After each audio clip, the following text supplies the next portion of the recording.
Pati tu anamite John Kusol Jansi Yapat Samukat Janis Atupi Jisu Kyangwa Jingpa Jisu da Seyin Jingta Seyin Yue Dema Kyangwa De Hong Batehi Dema Masana Buzo Seju Buza De Chong Jing Ibin Kyangwa Tenzo Atu Angai Bode Dema Toksukai Kaya Mungu Sukukima Ma Lutle Pot Ya Neke Kamu Ati Munging Ahi Buza Chakuding Le Atat Ding Le Asumang Bukibin Abungai Boy Kaya Hinna Aneva Kim Kaya Ane Diva Mungai Bove Kaya Yang Jing Pa Sukahi Yang Jing Pa Jing Yang Dei Le Yuko Apal Mane Ezekiel tu som tu dan di jang som la apa som le macam. Ke hatu nu pakai kesei dahi ke ta in. Ka kya moi te ki mo ding ka ki chin ding kya moi chin pan kya moi ki the se sa ho ko ma chin ku kala ka ho mi ga ni.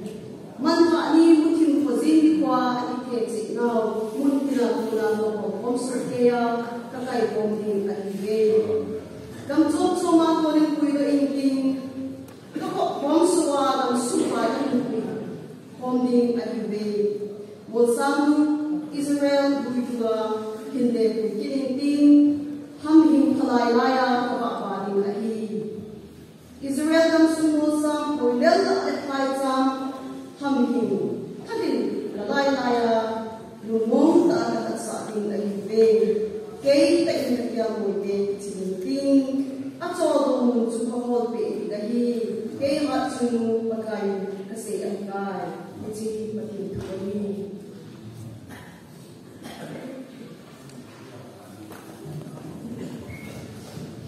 kami dengan sistem koin kacik tu mata ini tu ini nama ini kawan nak diu ibu pastor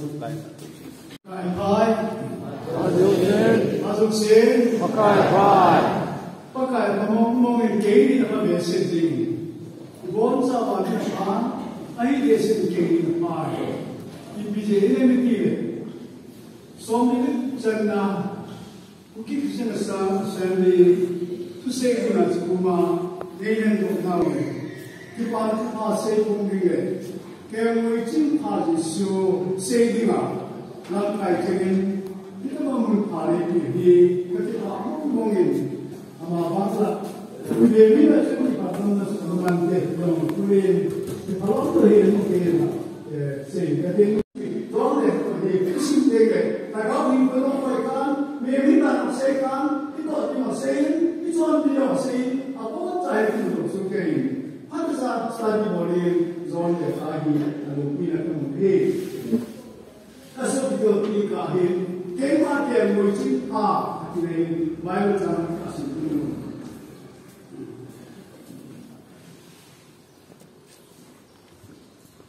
Krista tu kita hendak boleh. Amu kita pun deng logina dan pompi. Jadi lopat piu kat kerja. Nalawa upate dengan ide.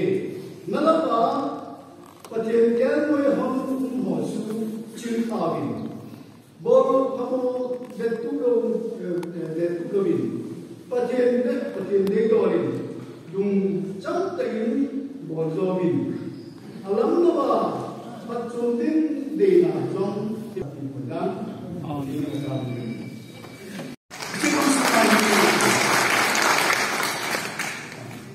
Sikam sungahi mo kahin, ama dia mo simpahin, ama ni pele sa diha.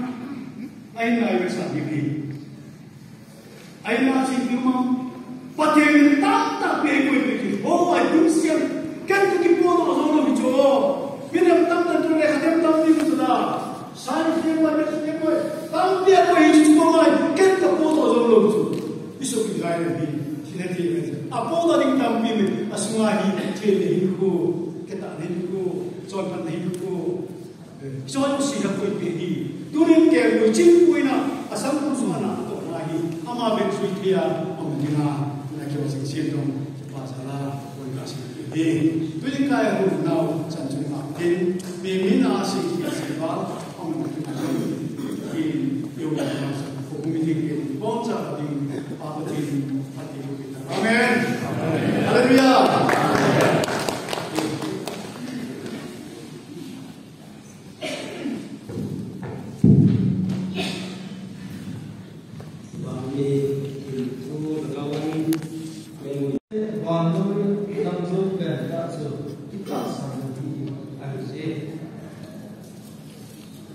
the him there, how we born our how king come to even ritual it all. It's all from the body, you as I am so freedom, actually.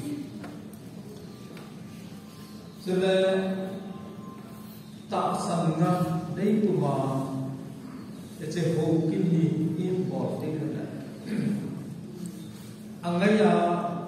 Maybe bin ipal kenzo lo ha tole leisi gamji itehohi ese tasan nahin apal ka kaiji ese pakai anjon pakai disu ata sa tole atisan atu Jerusalem in the Jumma saying that Ato Koma Ilhamna Anko Asidia. They have seen the living Bolum Ati He Tuni Pakai Niku Mars on the Gobetan Kumsilin Sam Nila Som Nila Hilla, there was also it's a taxana to it's a party, 11 Inunzi Jerusalem in the Jumma to Pakai, Tokon Tia, 8.2, that's a taxana home kidney body. Anina to it's a now come. Soon of him as a taxan the him. Alien books up. Nayapura Palestine, Jerusalem, kilometer we have called the sound from sounding the day. As a gamgi of him, Asian Zulu, Sitasan Nahi, Jerusalem, Pakaito.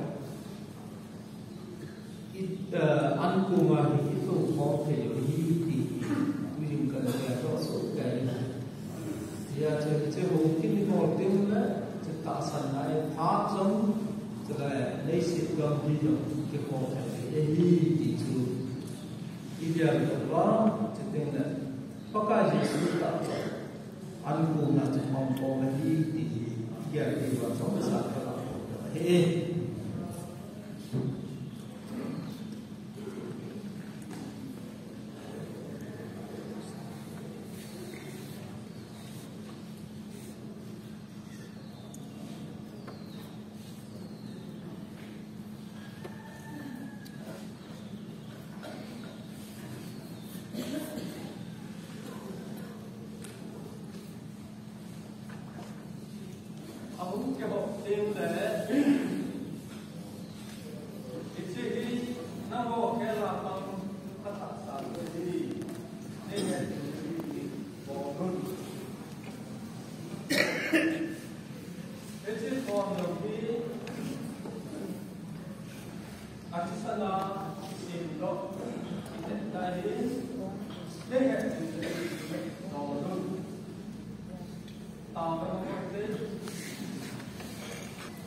ahi itupi mangsa rani ha ko na natate kake khom na suma